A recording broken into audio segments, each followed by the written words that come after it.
आजकालच्या धावपळीच्या जीवनात अनेकदा दुखण्याकडे दुर्लक्ष केलं जातं। यासाठी अनेक जण सर्रास पेन किलर्स घेतात। हा आता बहुतेक लोकांच्या सवयीचा भाग झालाय। मात्र या पेन किलर्सचं प्रमाणापेक्षा जास्त सेवन करणं जीवावर बेतू शकतं।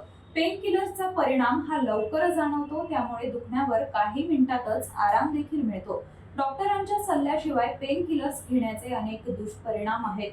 ते काय आहेत आपण या व्हिडिओ मधून जाणून घेणार आहोत। हा व्हिडिओ शेवटपर्यंत नक्की बघा। तज्ञांच्या मते पॅरासिटामॉल ही दुखापत वेदना झाल्यानंतर सर्वात जास्त प्रमाणात खाल्ली जाणारी गोळी आहे। इतरही पेन किलर्सच्या 500 मिलीग्रॅमच्या गोळ्या 8 तासांच्या अंतरानं दिवसातून 2 घेतल्या तर त्याचा धोका नसतो। मात्र शक्यतो या गोळ्या डॉक्टरांच्या सल्ल्यानंच घ्याव्यात। शिवाय 3-4 दिवसांपेक्षा जास्त दिवस या गोळ्या खाऊ नका। पेन किलर्सचे दुष्परिणाम हे लगेच दिसत नाहीत, मात्र कालांतरानं पोटदुखी, अल्सर, किडनी आणि यकृताचं नुकसान होऊ शकतं। शिवाय हृदयविकार आणि इतर गंभीर आरोग्य समस्या उद्भवू शकतात। एखाद्या रोगाचं निदान होण्याआधी पेन किलर्स घेणं देखील धोकादायक ठरू शकतं।